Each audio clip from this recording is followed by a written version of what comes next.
This is Climate One. I'm Greg Dalton. And I'm Ariana Brocious. Many on the left say that the growing climate crisis is the inevitable result of unbridled capitalism. And market fundamentalists argue that loosely regulated markets allow for the best economic outcomes. But that view ignores a key reality. The whole ideology is fundamentally based on a lie. It's based on asking us to trust that these corporations will behave themselves, when in reality we have abundant evidence that they don't. That's Naomi Oreskes, professor of the history of science at Harvard. Her earlier book, Merchants of Doubt, detailed how corporate executives and a handful of rogue scientists helped mislead the public about several subjects, including climate change. In her new book, The Big Myth, Oreskes and her co-author Eric Conway point to a concerted effort from American business groups to push the myth that only unbridled markets can generate prosperity and protect political freedom. I'm intentionally using the term unbridled or unfettered markets because no market is absolutely free, despite what I learned in college and high school. The reality is that government has always been involved in the marketplace, for better or worse. But the idea that business leaders somehow do this all on their own because they're so tough or so smart or so talented is really part of the myth. On today's show, we talk with Oreskes about how industry's push to limit the role of government has amplified the climate crisis. If we actually had appropriate regulations, appropriate rules of the road, we wouldn't be in this position of having to beg corporate leaders not to destroy the planet. We also invited New York Times reporter David Gellis to join the conversation. His book, The Man Who Broke Capitalism, profiles General Electric CEO Jack Welch and explores how he exploited the myth of the markets and undermined the foundation of what, for most of the 20th century, had been held up as a model corporate citizen. Welch's singular focus on increasing profits at the expense of all else, including the environment, set the tone for decades to follow. It's an extractive mentality that I think so much of American industry inhabits when it comes to their relationship with nature. And it was crystallized by so many of the actions that Jack Welch and GE took. For more than 50 years, fossil fuel companies suppressed climate information from their own scientists to serve their short-term financial interests. That's what the rules of the game incentivize them to do. And they've continued to do so even as climate disruption grows greater every day. They're still out there funding climate denialism. They're still out there trying to interfere with regulations that would actually constrain their ability to extract and emit fossil fuels. I wanted to bring David and Naomi together on the show because their work is so complementary, looking at the sweep of economic history from Adam Smith to Milton Friedman to Jack Welch. It's the backstory of today's hyper-capitalism. This is the idea that shareholders are all that matter. That shareholder primacy is a big obstacle to moving toward cleaner energy, which has some upfront costs and big long-term benefits. We frequently hear that our consumer-driven lifestyles, particularly for those of us in the global north, are a main contributor to climate-harming emissions. And the connection between individual freedom and consumption has been bolstered by the fossil fuel industry. Petroleum and its products are the mainstay of that consumer economy. Just this week, Exxon claimed in an SEC filing that keeping global heating below 1.5 degrees Celsius, the number mentioned in the Paris Climate Accord, would require, quote, a degradation in global standard of living. That has deep roots. Naomi reveals an effort in the early 1900s by industry groups to shape school textbooks and public policy. One memorable gem is a pamphlet from the National Electric Light Association titled Romance of the Kilowatt. Now let's hear the conversation with Naomi Oreskes and David Gellis. One of my pleasures at Climate One is introducing people who know of each other, work in a similar space, but maybe are talking for the first time. So I'm just curious, have you met before, David and Naomi? Is this your first time conversing? What do you know of each other and your work? No, we have not met in person, and we've never spoken. So I'm so excited because for years I've been familiar with Naomi's work. I've read it. I've mulled over it. It's kept me up at night. And so this is a real delight. Great, thanks. Yeah, and I really enjoyed reading your book. I do think, Greg, was a great idea to bring us together because our books are so complementary. Yeah, I read so much and it was like, oh, these two ought to talk because Naomi, you go deep on history, and David's also, the book on Welch, of course, going back decades, but, such contemporary reporting. So I'm really excited to bring together history and today together with both of you. So Naomi, many on the left argue that climate chaos is a symptom of capitalism. You argue that it's not capitalism itself that is to blame, but market fundamentalism. How do you define market fundamentalism and distinguish it from capitalism? Market fundamentalism is the belief that we can just trust markets to solve our problems. We think of the big myth as having three parts. The first part is the idea of the free market, that there is or ever could be such a thing as the free market that stands apart from human culture institutions. That's wrong.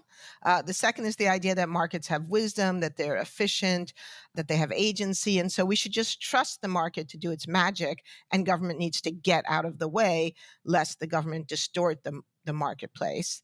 And then the third part of it, and this is the part I think is most pernicious, is the claim that markets they don't just give us goods and services, but they actually protect our freedom, that economic freedom is a bulwark against totalitarianism, and therefore that any compromised economic freedom, even for something seemingly reasonable like regulating tobacco, puts us on a slippery slope to socialism, communism, or worse.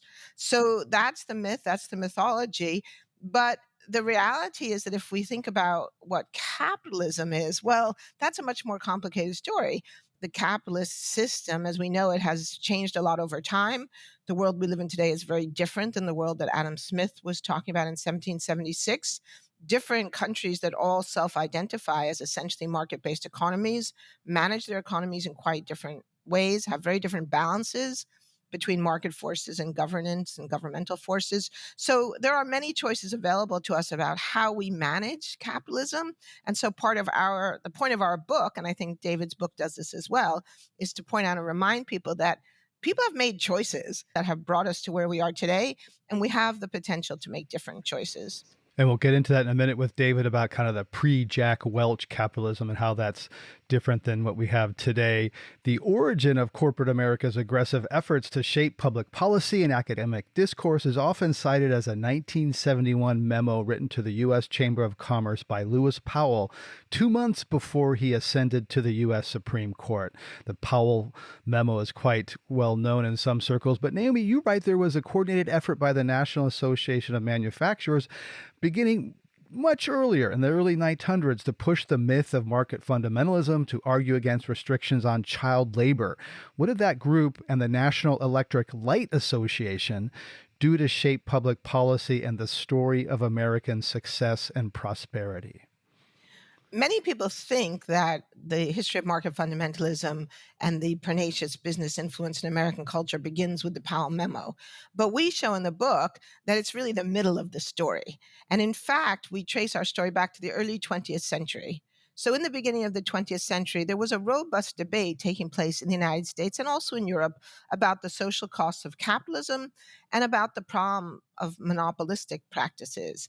And one part of that argument centered around what people called natural monopolies, businesses in which competition just really didn't make sense because it would be too expensive or too competitive to build, for example, competing electricity lines. And so electricity was one of the key industries that was recognized as a natural monopoly. And governments gave the electricity industry licenses to operate in certain areas and essentially to function as monopolies.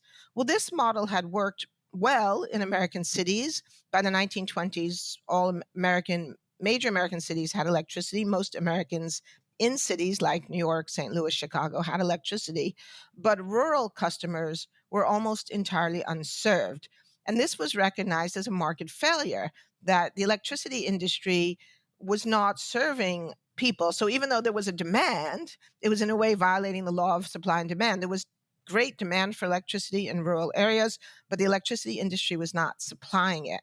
And so a number of reformers, including progressive Republicans like Teddy Roosevelt and Gifford Pinchot, the first head of the U.S. Forest Service, began to propose that there should be some government action to try to make sure that rural customers were served. In response to that, the electricity industry, including Edison Electric, who later became GE, launched a massive propaganda campaign to prevent government action in electricity markets. And they don't do it simply by making the case against government run utilities, for example, they do it by trying to make the case for free market capitalism. So they launched this massive propaganda campaign. And one of the pieces we discuss in the book in detail is an attempt to rewrite American textbooks, the textbooks that are used in high schools and college curriculum, in civics courses, in economics courses, and in the developing business schools, which are just sort of getting underway in America at this time. And the idea is to write textbooks that promote market fundamentalism, that say that we can trust markets, that markets are wise, that markets are magical, and that government action in the marketplace threatens freedom and threatens the American way of life. And so in the book, we document how very large numbers of textbooks were rewritten and how the industry pressured schools, libraries, community groups to adopt these textbooks and get rid of a previous generation of textbooks that had been more skeptical about industry and more sympathetic to the idea that there was an appropriate role for government in the marketplace. Sounds like today. One of the ones I love is The Romance of the Kilowatt. David, you wrote a book about GE's iconic CEO, Jack Welch, and you write that Jack Welch called climate change, quote, mass neurosis and, quote, the attack on capitalism that socialism couldn't bring. How does that illustrate the market fundamentalism Naomi just mentioned, and how did he change capitalism? That quote, in so many ways, to me, distills the Jack Welch philosophy at large, which is to say that anything that was, in his view, going to get in the way of GE achieving what became his singular goal during his 20 years as CEO, which was increasing quarterly earnings, meeting Wall Street's expectations, and driving the stock price up, was simply inconvenient, in his way, or potentially just not even true. And he approached his role as CEO of what was at the time, one of the most important companies in the country in a way that it's even hard to appreciate these days, with this relentless, ruthless, singular approach to running the business with short-term profits in mind at all costs. And the truth is, he did not dwell on climate change. That was, one of the dismissive remarks he made as a way to sort of brush it to the side, completely dismissing the reality, which was even emerging at that moment, and which companies like GE sort of knew full well, which was that, of course, the burning of fossil fuels, as we already understood, and certainly many major corporations, as Naomi has documented in previous books, full well understood, was already starting to change the climate, was already starting to change the weather patterns, the heat on the planet, and would ultimately, they knew this, start to have long-term implications, not only for society, but for business as well. And yet they decided to suppress that information, to go about as business as usual, because in the short term, when Jack Welch was thinking about what he needed to do in the next 90 days, it simply wasn't a priority. And that kind of, focusing on the stock price above all costs was different than what came before. Naomi, how did this framing of markets and government relate to the writings of the intellectual father of capitalism, Adam Smith? And what parts of how they portrayed capitalism would Adam Smith recognize and not recognize? So most people have heard of Adam Smith. Many people think of him as the father of modern capitalism. And if you've never read Smith's work, you might assume that he would approve of the sort of behavior that Jack Welch undertook, that David described so well. You might think that he believes in free market fundamentalism, just let markets do their magic, everything will be fine. And you would be wrong, because that's not, in fact, what Adam Smith says in The Wealth of Nations. So The Wealth of Nations is a big, complicated, sprawling book, and it's written in a very verbose 18th century style. But if you actually read it, what you find is that Adam Smith has a rather sensitive and nuanced view of the challenges that are being faced by an emerging capitalist economy. And one of the things he discusses at length is the need for banking regulation. He correctly anticipates all of the problems that we have seen in the 19th and 20th centuries, that if you let bankers just pursue their self-interest, you can end up with a collapsing bank system that will pull down the entire economy. And he discusses that in 1776. He also discusses the need for minimum wages, that factory owners left to their own device will pay literally starvation wages. And he discusses how children in 18th century England are in fact starving because their parents don't make enough money to feed them properly.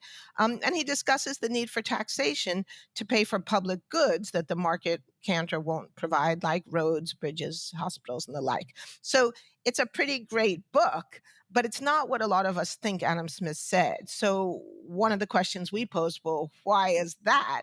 And the answer, in part, is because George Stigler, an economist at the Chicago School, the famous University of Chicago's Department of Economics, published an edited version of Adam Smith in which he removed all of the places where Adam Smith discussed the needs for tempering self-interest. Wow. And so that gets to it, David. Another aspect of the myth making that Naomi talks about is the idolization of corporate CEOs. And certainly Jack Welch was one of the first kind of rock star CEOs. And you write that to understand a culture, look at its heroes, and surveys routinely show the public has more faith in CEOs than it does in politicians or priests, more confidence in corporations and government. So say more about why you think that sort of cult of the CEO, how it relates to Jack Welch and where we are today. I think it goes right back to the early days of this country, right back to Adam Smith. The founding of this country was all wrapped up in our industriousness, right? The Protestant work ethic, the notion of entrepreneurialism and sort of striking out on your own and taking advantage of what this amazing land had to offer as European colonizers took it over and recognized the riches that were under their feet here, the rapid rise of industry in the 17th, 18th, 19th centuries in this country is all a part of sort of the central mythology of this relatively very new country and culture that we're all a part of. So we didn't have the same sort of cultural history that you might find in other parts of the world. Instead, ours was really a nation born out of, yes, rebellion from the British Empire, but also of business acumen. And against that backdrop, I think it's perhaps not surprising that as we emerge into the early 20th century and right through it, our biggest heroes, especially in a pluralistic society, some of our central figures, some of the few unifying figures, become our business leaders. This is amplified with the rise of the media ecosystem, which is able to, really elevate their stories. And I think it really reaches its apotheosis in Jack Welch. Jack, again, the biggest CEO of the biggest company for 20 years. And during his tenure, he makes it literally the most valuable company on earth. He's lionized, he's mythologized, he's on the cover of magazines. He inspires roles like Jack Donaghy on 30 Rock. He goes on to write his own books and create his own little mini media empire.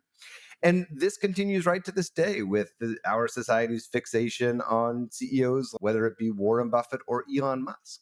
These have become some of just the totemic figures in our society that so much of the zeitgeist sort of goes in and around and through. And I don't see any sign of that stopping.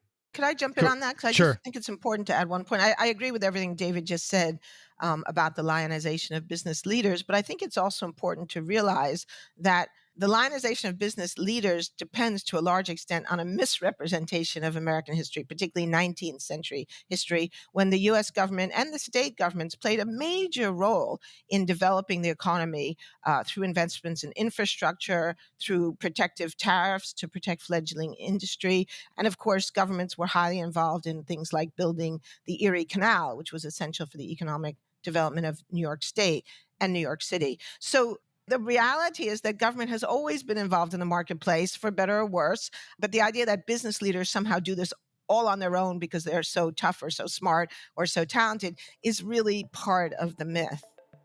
You're listening to a Climate One conversation about the myth of free markets. Please help us get people talking more about climate by giving us a rating or review. We've been getting some really good ones lately, and you can do it right now on your device. You can also help by sending a link to this episode to a friend. On our new website, you can create and share playlists focused on topics including food, energy, EVs, activism. It's about anything. Coming up, the long-term influence of Ronald Reagan's anti-government stance. There's this inability in the halls of Congress, in so many parts of it at least, to recognize that contrary to what Reagan said, a well-functioning government through so much of the 20th century gave rise to the greatest, most prosperous nation on earth. That's up next.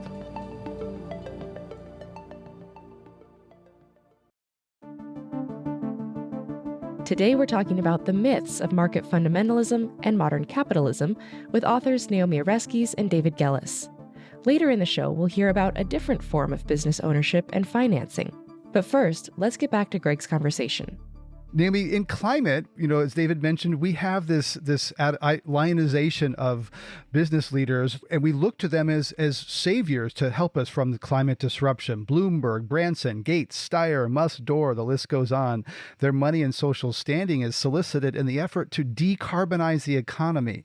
Is that looking for love in all the wrong places? You bet it is. Yeah, I mean, this is such a tricky question because I often get asked, well, aren't there benevolent business leaders who are trying to do the right thing? And I think there are some, and we certainly see some corporations that are moving in the right direction, but the scale is too small, the pace is too slow. And part of the problem is exactly what David talks about, the continued focus on the quarterly profits. Because we know that in the long run, if we don't fix the climate crisis, it will do massive economic damage. And we're already seeing big losses in the tens of billions of dollars from extreme weather events that have been made worse by climate change. But in the short run, if I'm a business leader running my particular business and looking over my shoulder at Wall Street, the incentives are all in the wrong direction. And so this is the core problem. And so, one of the things we say in the book is that if we actually had appropriate regulations, appropriate rules of the road, whatever we decide those might be, we wouldn't be in this position of having to beg corporate leaders not to destroy the planet. David, tell us about Jack Welch and the Hudson River and how that exhibits a corporate attitude toward nature that contributes to the climate emergency we're living in today. Well, long before Jack Welch was CEO of General Electric was dumping PCBs into the Hudson River. It created a absolute environmental tragedy. And when it came time to actually deal with it and clean it up, that job actually fell to Jack Welch. Even before he was CEO, it was one of the responsibilities, sort of remits he got as he moved up through the company and took more senior leadership roles. He dug in and for more than 20 years fought the government, environmentalists, even nuns who were fighting to clean up the river, tooth and nail, going toe to toe and doing his damnedest not to give an inch. And he managed to keep accountability at bay for the entirety of his tenure. It was only after he left that his successor, Jeff Immelt, finally agreed to some token reparations, if you will, to actually start to do the work to clean up the river. But listen, I can see the Hudson River from my building, and it is still suffering from the legacy of what GE did. And that just exhibited, again, this sort of disregard for the natural world. It's an extractive mentality that I think so much of American industry inhabits when it comes to their relationship with nature. And it was crystallized by so many of the actions that Jack Welch and GE took.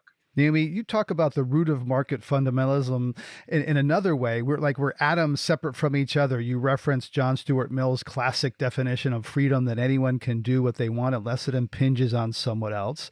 Is that true in the age of climate chaos, where our personal emissions actually directly and unintentionally amplify droughts, fires, and floods that hurt people?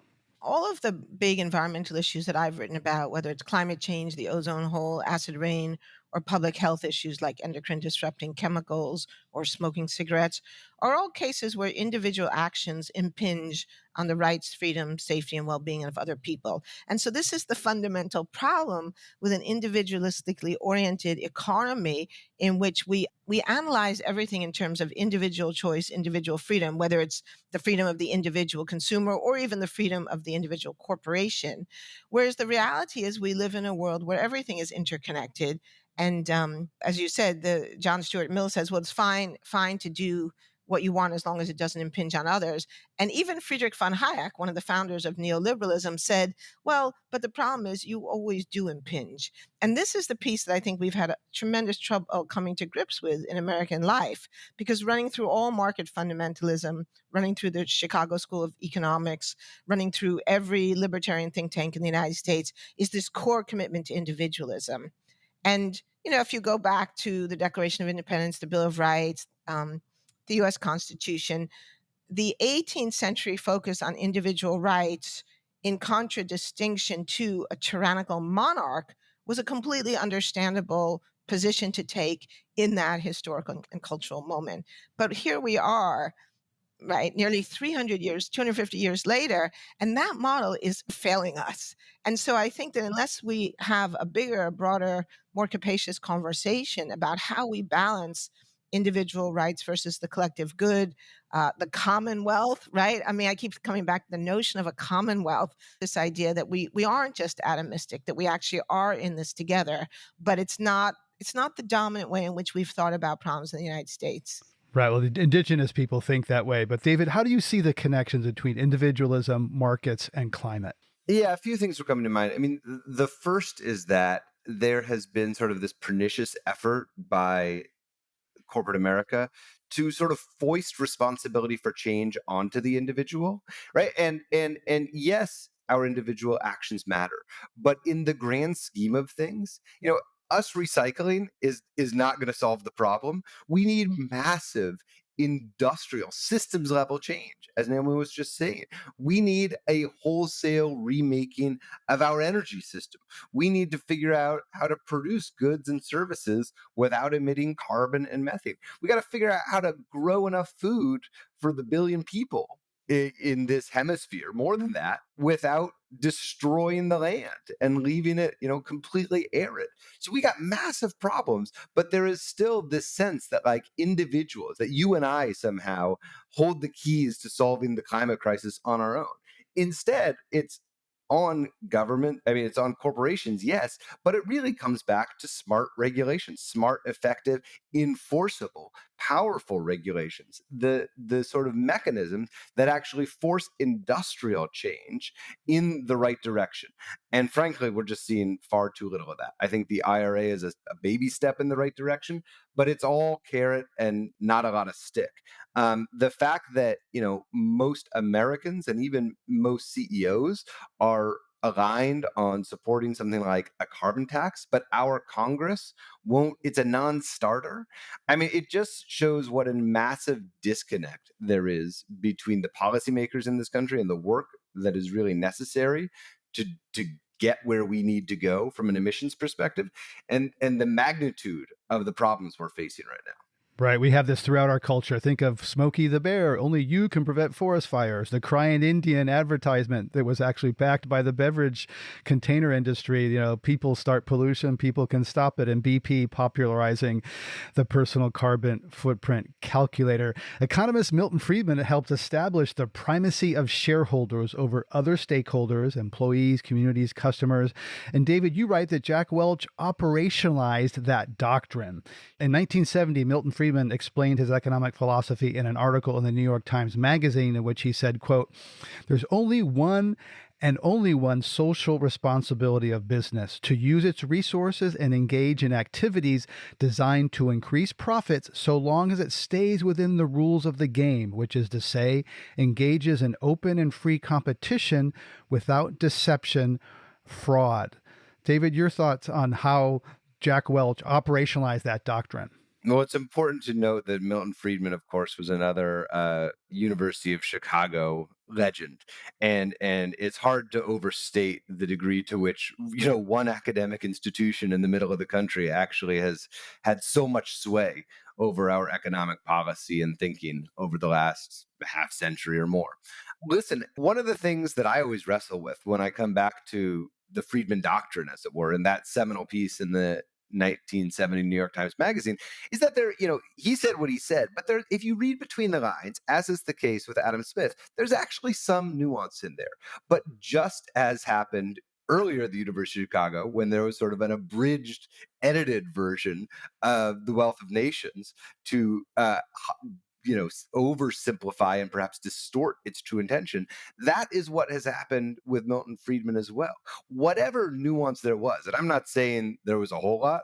He meant what he said, but whatever traces of nuance there were stripped away. And instead, it really was boiled down. His entire philosophy was boiled down to the subhead of that magazine article, which was the social responsibility of a business is to increase its profit, which creates this dichotomy, right? That's an either or framing, which means that the social responsibility of a company is not to take care of its people. It's not to take care of its communities. It's not to take care of the planet. It's money above all else. Jack Welch himself was the embodiment of that. And indeed, in his own autobiography, he paraphrases Milton Friedman. And towards the end of one of the early chapters, he goes on to say the responsibility of a business above all else is to increase its profits, a direct echo of Milton Friedman. And Naomi, I noticed that at the end of that statement from Friedman in that New York Times article, he says, open and free competition without deception or fraud, which raises the question of your work about Exxon. Right. Thank you. So this is where, when we begin to scratch below the surface, there's just huge amounts of hypocrisy and even dishonesty in a lot of these arguments. Because you're right. Milton Friedman says, yeah, as long as without deception or fraud. But we know there's a huge history of deception and fraud in corporate America, including at General Electric. So there are many ironies in our book. And one of my favorite is that General Electric in the 1950s aggressively promoted free market ideology, hired Ronald Reagan to help them do that, had a television show, General Electric Theater, that every week sent a story into millions of American homes promoting didactic stories of individual success through hard work without help from the government or anyone else. But while they were promoting free enterprise capitalism on television and to their own workers, they were conspiring to rig electricity markets, for which they were prosecuted in the 1960s and convicted. And some GE executives, also Westinghouse, it was a conspiracy with GE, Westinghouse, and the other major electricity companies. And some executives actually went to jail. So, they were convicted of fraud and a conspiracy to commit fraud, conspiracy to rig electricity markets. So there's deception and fraud throughout this history. So the whole ideology is fundamentally based on a lie. It's based on asking us to trust that these corporations will behave themselves, when in reality we have abundant evidence that they don't. And just one other quick thing, one of the key pieces of that quotation you just read is when Friedman says, so long as they stay within the rules of the game. But not only do they not stay within the rules of the game, they engage in monopolistic practices, deceptive advertising, etc. But also they use those giant corporate profits to change the rules of the game, to lobby Congress, to hire smart lawyers, and also to prevent enforcement. And so one of the key things that the Chicago School of Economics does in the 50s and 60s and into the 70s is to develop a set of arguments against antitrust enforcement. And these become very, very influential and powerful. So from about the 1980s until really today, we have seen massive non-enforcement of antitrust statutes, which were designed to protect the rules of the game and to protect competition and to protect against the development of monopolies. You mentioned Ronald Reagan and his connection with GE, bringing this story into American living rooms. I didn't realize before your book that he went into GE, a New Deal Democrat, and came out an anti-government conservative Republican. I want to play a clip from Ronald Reagan, which I'm sure you'll recognize. In this present crisis, government is not the solution to our problem. Government is the problem. What do you each feel when you hear that?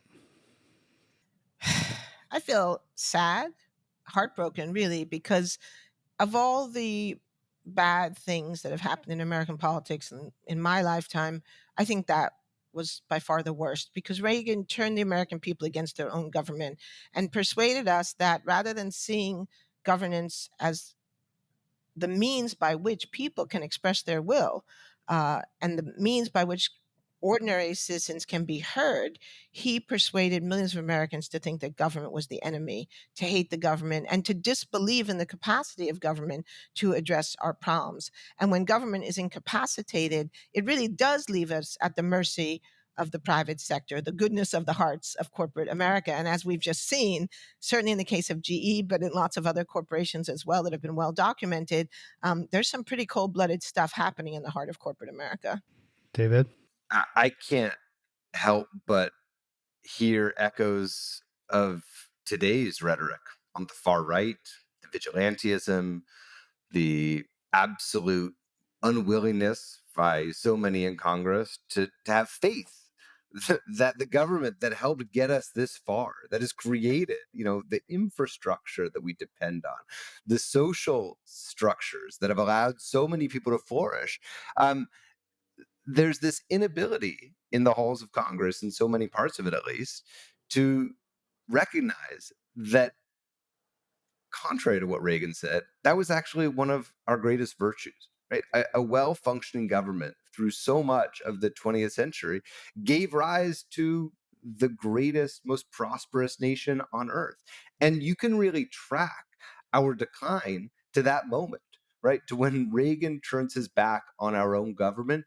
A lot of the macroeconomic indicators, a lot of the socioeconomic indicators that really reveal the health or distress of our nation start to move in the wrong direction at that very moment. Concentration of wealth and power, et cetera, which raises the question for me, if climate change had become a more pressing issue in the 50s, before Ronald Reagan, before Milton Friedman, and this idea of CEOs' only responsibility to shareholders. I realize this is speculative, but how would corporate America have responded differently in a pre-Welch, pre-Reagan capitalism? Eric Conway and I talk about this in our earlier book, Merchants of Doubt. And there's a way in which this whole story is an incredible bad luck story. Historians always like to talk about historical contingency. And there is something really tragic about what happened in the 20th century. So, as regular viewers of this podcast know, scientists had been warning about the possibility of climate change for a long, long time. We can trace, as a historian of science, I can trace that back to the 1890s, the work of Svante Arrhenius, work in the 1930s, but then from about the 50s onward, a really sustained interest in this problem. So this scientific evidence begins to coalesce right at the moment when Reagan is coming to power and putting market fundamentalism into the White House, into Congress, and saying government's not the solution, government's the problem. By the 80s, lots of economists are talking about potentially putting a price on carbon, but it doesn't happen to a large extent because these market fundamentalist ideas have now been in place and come to the fore and been adopted by the Republican Party. Right. And now we've seen something of a shift, maybe the pendulum swinging back. David, you've written a lot about the shift to, quote, stakeholder capitalism, where corporate leaders view shareholders as only one of many constituencies to value. Pre-Welch view, the Business Roundtable, made a shift saying they have to look at more than just profits. Is that pendulum really swinging backward? Is this move toward environmental, social, and governance meaningful? I think it's meaningful, but I also think it's insufficient and too late. There's no doubt that over the last, however you want to count it, 5, 10 years, the CEOs who run the biggest companies in the country and around the world really have taken a keener eye towards taking care of their people, of their communities, and of the planet. And I would say roughly in that order. I mean, I think the environment, or maybe, people, then the environment, then communities. But all of which is to say, there's a lot that they're all trying to play catch up with, right? Like there's a recognition, I think, that oops, for the last 50 years or so, we've been neglecting taking real care of our frontline workers. As a result, the communities they live in have suffered. And oh, by the way, we haven't been giving any thought to our emissions or our impact of nature. So there's a lot of catch up happening right now. I think on the climate level, some big corporations, the Googles of the world, even the Targets and the Walmarts of the world, are in fact like making pretty meaningful strides. But listen, individuals make an iota of a difference. Even big corporations like that, they move the needle a little. The real action is at the energy production level and the energy consumption level. And by that, I mean, how are we producing our energy? How are we fueling transportation? And when you look at how those industries have responded in this moment, it's drastically insufficient. To the contrary, they are still perpetuating the same playbook that Naomi has documented so thoroughly. They're still out there funding climate denialism. They're still out there trying to interfere with regulations that would actually constrain their ability to continue to extract and drill and emit fossil fuels emissions without any abatement for the next 100 years. And Naomi, on one level, this is about protecting fossil fuels. On another, it's about controlling the narrative of American prosperity, which has been woven together with fossil fuels. How do you see this? And how do you change it? Well, I think what you said is exactly right. And that's why we've written this new book, The Big Myth, because it's really about who controls the narrative. So if you can persuade American people that their own prosperity, their own well-being relies on the free market, on letting business leaders do what they think best and not regulating them, not controlling them, not protecting workers or communities, then the business world gets to do whatever they want. And ExxonMobil gets to continue producing fossil fuels, as David just said, for another 50 or 100 years. And they do this with a kind of reckless disregard for the consequences, other than the shareholder, quarterly profit consequences. But if you can change the narrative and remind the American people that actually what they've been told isn't true, it's not true of American history, it's not true of economic history, it's not true of what's good for their own lives. And if you can open up a conversation about what the alternatives could look like, what they do look like in some other countries, then it seems to me you can make real change. I think one thing that history does show very strongly is that social change is really tied up with cultural narratives. And social change happens when people begin to think differently about a problem, and particularly when something that they used to think was acceptable or at least tolerable, like, for example, slavery or Jim Crow segregation, people begin to say, this is no longer tolerable. David, very powerful people look at climate and say, this is bigger than even my corporation, my country. The subtitle of your book is How Jack Welch's Legacy Can Be Undone. How can Jack Welch's legacy be undone? Well, full disclosure, my editor made me put that in there. I didn't want to write that chapter because the truth is, I'm an optimistic guy at heart, but I don't at all dismiss the magnitude of the problems at hand. Listen, I think we are at a moment, though, where, as Naomi said, there is a real reassessment of the dominant narrative.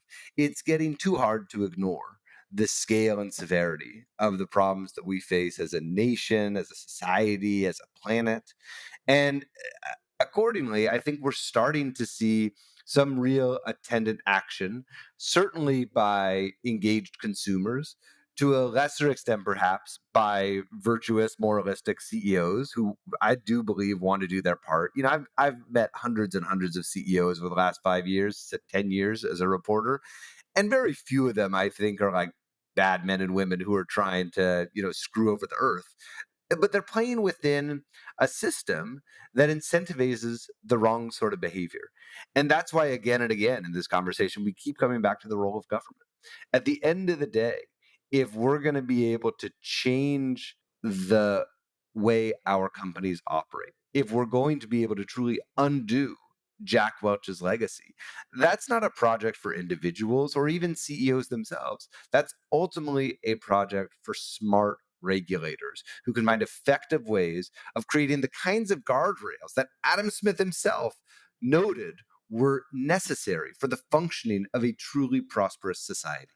David Gellis is a reporter at the New York Times and author of The Man Who Broke Capitalism, How Jack Welch Gutted the Heartland and Crushed the Soul of Corporate America, and How to Undo His Legacy. Naomi Oreskes is professor of the history of science at Harvard University and co-author of the new book, The Big Myth, How American Business Taught Us to Loathe the Government and Love the Free Market. David and Naomi, it's been an honor to bring you together and this very important conversation. I respect both of your work, and thank you very much for coming on Climate One. Thank you. Thank you. It's been great. Coming up, a look at financing an alternative approach to business, worker-owned cooperatives. It's really antithetical to the nature of a worker cooperative when you say that the people who have the most resources and have the most access to capital are the only ones that can get financing to grow their business. That's up next.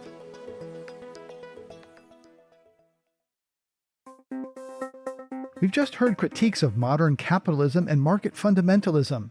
Now we'll hear about a different approach to business. Kate Khatib is co-director of Seed Commons, a national network of locally rooted, non-extractive loan funds. She's also co-founder of Red Emma's, a cooperatively owned restaurant and bookstore in Baltimore. Khatib explained that her experience trying to get financing for Red Emma's led her to understand the need for a different system. That put her on the path to developing Seed Commons to support other worker-owned businesses.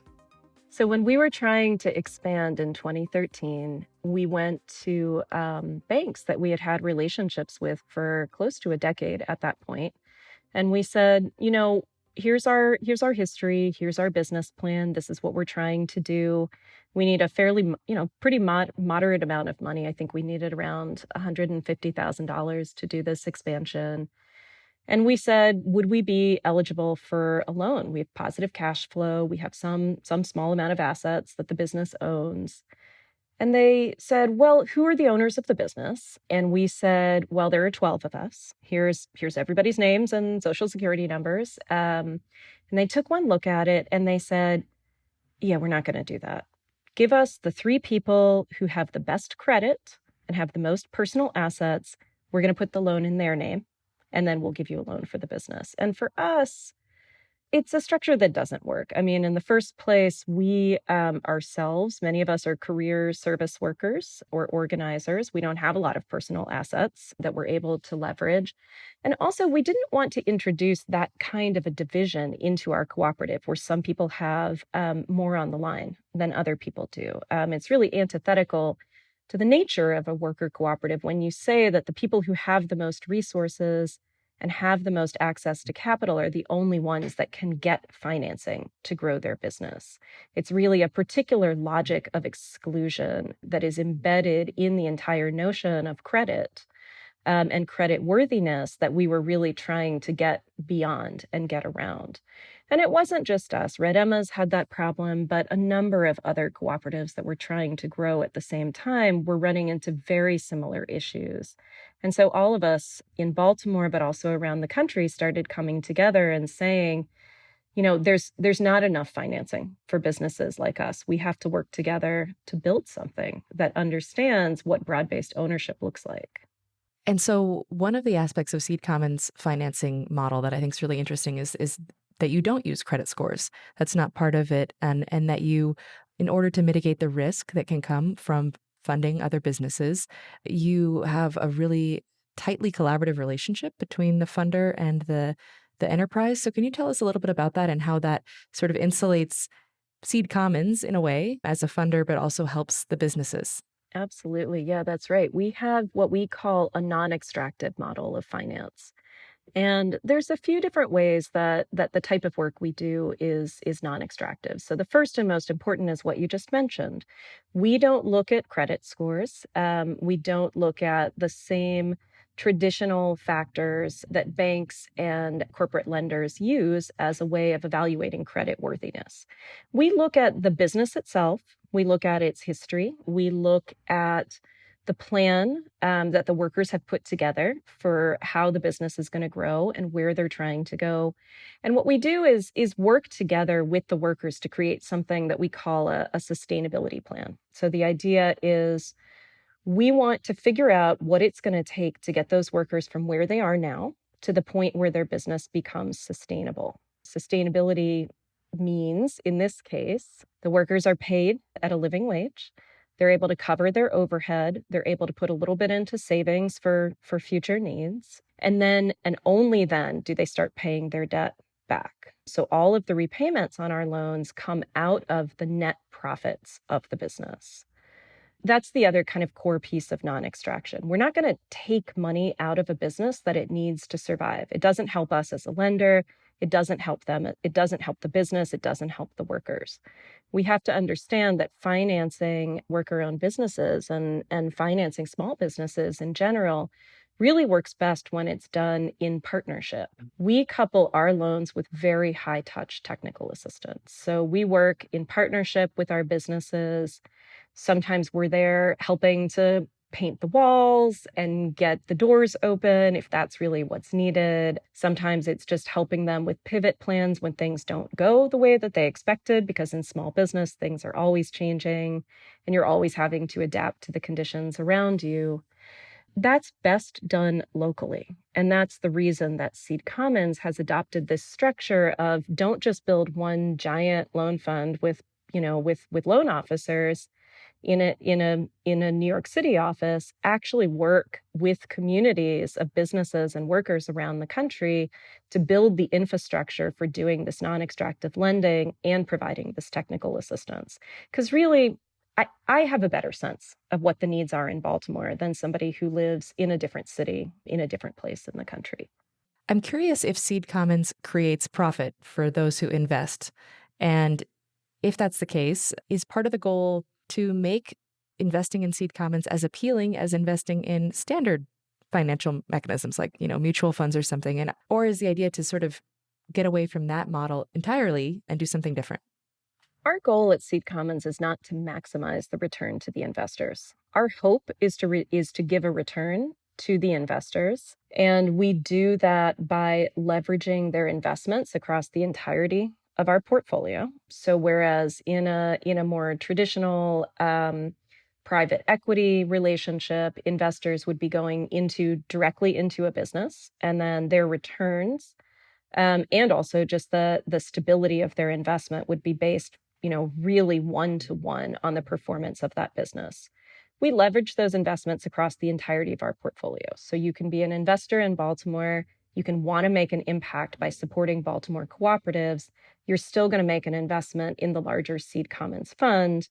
And whether or not your investment has a return, it depends not just on the health of the Baltimore co-ops, but the co-ops all around the country. So let's talk about how you view capitalism. And I'm curious to know if you think that the worker-owned model is a challenge to what most people think of as capitalism. I think cooperatives can be used in a couple different ways. You can use a cooperative as a way for a group of members to work together to be able to participate more fully in capitalism. So a great example is when you have something like a purchasing cooperative. So Ace Hardware is a group of individually owned stores that aggregate their need for things like nails, different things that you can buy at a hardware store. And what they do is purchase collectively so that they're able to purchase in larger quantities and then distribute through all of their individual stores. That means that they're able to get the same kinds of pricing that a Home Depot or a Lowe's, something that is a big multinational corporation, is able to get. That's a way that you can use collective action or cooperative action as a way to be able to be more successful in capitalism, right? You can also use a cooperative as a way to resist capitalism, right? So, for example, you can have a group of worker-owned businesses around the country who say, we're going to create a financial cooperative because we're finding that we are excluded from traditional finance. So we're going to create an alternative structure that allows us to grow and to thrive and still keeps the kind of control of capital in our hands. Seed Commons in particular is an example of ways that you can use cooperative structures and collective organizing as a way to resist capitalism, right? To push back against it. These are both great ways to be a co-op. They're both great reasons to be a co-op. I think there are additional elements that you see within cooperatives that do present more of a challenge to some of the logic of capitalism, especially around the way that labor generates surplus value. In a worker-owned cooperative, we don't have the same pressure to scale, right? When we're trying to grow a worker-owned cooperative, what we're really trying to do is grow to a scale that's sustainable and appropriate for the workers. as opposed to what I think we tend to see in the kind of rampant expansion logic of capitalism, which is always driving towards more profits, more production, more surplus. We're not trying to do that with a worker-owned cooperative. We're trying to grow sustainably. So it really, I think, challenges some of that logic in a really fundamental way. As we wrap up here, what's your personal vision for how the economy runs? Well, one thing that comes up a lot, and this is maybe going back to this question of scale, when you talk about scale in co-ops, it's not just about having, one cooperative that has hundreds of thousands of workers. It's about thinking about the different ways that we can chain together needs, we can stack things together to actually create a really living ecosystem that can transform and really replace the current economic structure. That's what I would love to see. Kate Khatib is co-director of Seed Commons and co-founder of Red Emmas. On this Climate One, we've been talking about the myths of free markets, today's hyper-capitalism, and its ties to the climate crisis. Climate One's empowering conversations connect all aspects of the climate emergency. Talking about climate can be hard, sometimes awkward, depressing, and it's critical to address the transitions we need to make in all parts of society. Please help us get people talking more about climate by giving us a rating or review. You can do it right now on your device. You can also help by sending a link to this episode to a friend. By sharing, you can help people have their own deeper climate conversations. Brad Marshland is our senior producer. Our managing director is Jenny Park. Ariana Brocious is co-host, editor, and producer. Austin Colon is producer and editor. Megan Basilia is our production manager. Wency Shada is our development manager. Our communications manager is Ben Testani. Our theme music was composed by George Young.